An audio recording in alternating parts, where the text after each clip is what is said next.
د منځني ختیځ نوې هیلې او نړیوالو بریاوو ته لار. آیا د ایران کرکټ لوبډلې په اړه پوهیږئ؟ ایران چې د لرغونو تمدنونو کور ګڼل کیږي اوس د کرکټ په نړۍ کې هم خپل شتون څرګند کړ. د ایران ملي کرکټ لوبډله چې د هیواد استازیتوب کوي له 2018 کال راهیسې د نړیوال کرکټ شورا ICC شریک غړی دی. که څه هم د ایران کرکټ تاریخ اوږد نه دی خو په خورا لیوالتیا هڅو او ژمنتیا سره یې د پام وړ پرمختګونه کړي. کرکټ په لومړي ځل په 1920 او 1930 کلونو کې ایران ته د برتانوي تیلو کارکوونکو لخوا معرفي شو، خو له دې وروسته کله چې د تیلو صنعت ملي شو دا لوبه هم له صحنې ووته.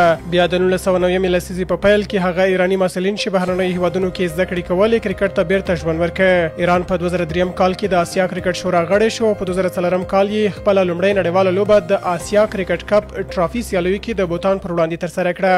په 2020 کال کې د ایران ملي لوبډله د لومړي ځل لپاره د T20 نړیوالو سیالیو ډګر ته ښکته شوه، که څه هم لومړۍ سیالي یې ونه ګټله خو دا د ایران کرکټ لپاره یو تاریخي ګام و. په 2020 کې د ایران ملي لوبډله د لومړي ځل لپاره د T20 نړیوالو سیالیو ډګر ته ښکته شوه، که څه هم لومړۍ سیالي یې ونه ګټلې خو دا د ایران کرکټ لپاره یو تاریخي ګام و. ایران تر دې د مادرید T20 نړیوالو لوبې ترسره کړې دي چې لا یې بریا نه ده خپله کړې او د دوی تر ټولو لوړ T20 سکور یو سل اته دی چې د کویت پر وړاندې ترلاسه کړی دی. په یو ورځنۍ لوبو کې بیا د ایران لوبډله ځلېدلې ده او د چین پر وړاندې یې 309 منډې جوړې کړي چې دا د دوی تر ټولو لوړ ټیمي سکور ګڼل کیږي.